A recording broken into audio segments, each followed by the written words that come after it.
এই মুহূর্তে সরাসরি যুক্ত হয়েছি নাটোরের যে রাজশাহী মহাসড়ক রয়েছে সেখান থেকে।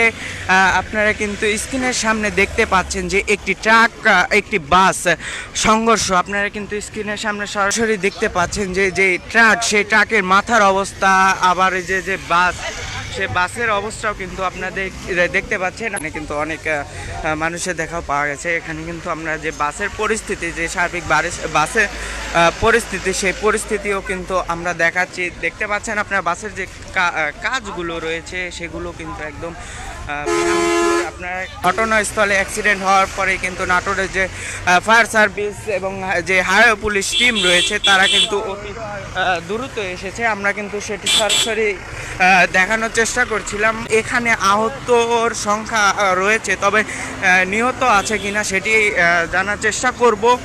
আমরা যদি একটু জানার চেষ্টা করি আসলে কি হয়েছিল ভাই। এখানে আসা পরিস্থিতি আপনি কি দেখলেন যখন আসছেন? পরিস্থিতি দেখার মতন দেখা যাচ্ছে, এই গাড়ি এসে ব্রেক মারছে ভাই, এই গাড়ি ব্রেক মারছে আর বাস কন্ট্রোল না করতে পারে নামাই দিচ্ছে আর কি। এই গাড়ি কোন দিক যাচ্ছিল আর ওই গাড়ি কোন দিক, বাস কোন দিকে আসছিল? বাস ওই দিকে আসছিল, ওভারগান ওই দিকে যাচ্ছিল জানা মতো।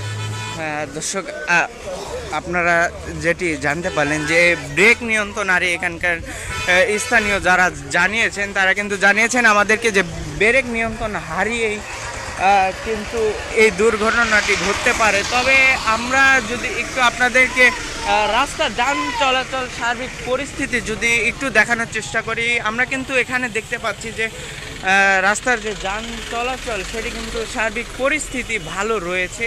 আমরা কিন্তু যেই গাড়িগুলো চলাচল সেগুলো কিন্তু সার্বিকভাবে যাচ্ছে। তবে এখানকার যে যাত্রী তারা আহত হয়েছে আর নিহতর সংখ্যা আছে কিনা সেটি আমরা আপনাদেরকে অবশ্যই জানাবো।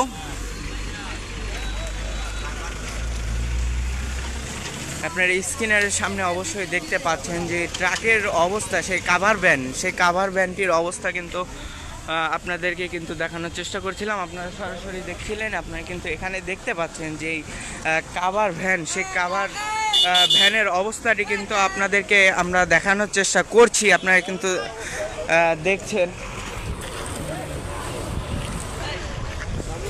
আবারও যদি আপনাদেরকে একটু বাসের সামনের পরিস্থিতিটা যদি আমরা দেখানোর চেষ্টা করি, আপনারা কিন্তু নিশ্চয় দেখলেন যে বাসের পরিস্থিতি, সেই বাসের পরিস্থিতি অনেক ভয়াবহ। আপনারা কিন্তু এখানেও দেখতে পাচ্ছেন। তো আমরা যদি একটু কীভাবে হলো ঘটনা ভাই, আমরা যে এখানে ফুটবল খেলেছিলাম। আচ্ছা, ফুটবল খেলতে খেলতে আপনার এই বাসটা ট্রাকটা হলো আপনার কিছু সাথে এত খেয়াল করি।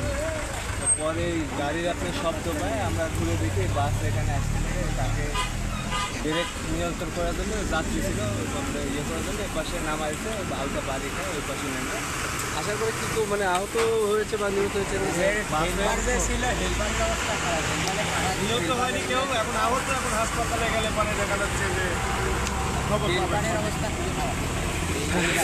আহত হয়েছিল, আহত তো বাসেরও হচ্ছে, তাকে হলো হেল্পার ড্রাইভার দুজনে আহত ছিল, ভিতরে আর এর ভিতর থেকে এখান থেকে 4-5 জন।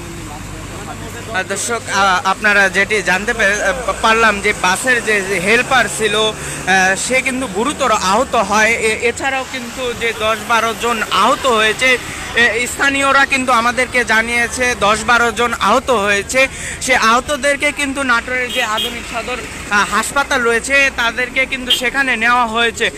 দর্শক, আপনারা যেটি দেখতে পাচ্ছিলেন, আমরা কিন্তু নাটোরের যে রাজশাহী মহাসড়ক রয়েছে সেখান থেকে সরাসরি যুক্ত হয়েছিলাম। আপনারা যে কাভার ভ্যান বাসের যে সংঘর্ষ হয়েছে সেটি কিন্তু আপনাদেরকে সরাসরি যুক্ত করেছিলাম। তো আমাদের সঙ্গে আবারও যুক্ত হব নাটোরে যে আধুনিক সদর হাসপাতাল রয়েছে সেখান থেকে সরাসরি যুক্ত হব। আমাদের সঙ্গে যারা এতক্ষণ লাইভটি দেখছিলেন তাদেরকে অসংখ্য ধন্যবাদ জানিয়ে বিদায় নিচ্ছি। ভালো থাকবেন, সুস্থ থাকবেন। পরবর্তী যে কোনো লাইভে আবার দেখা হবে।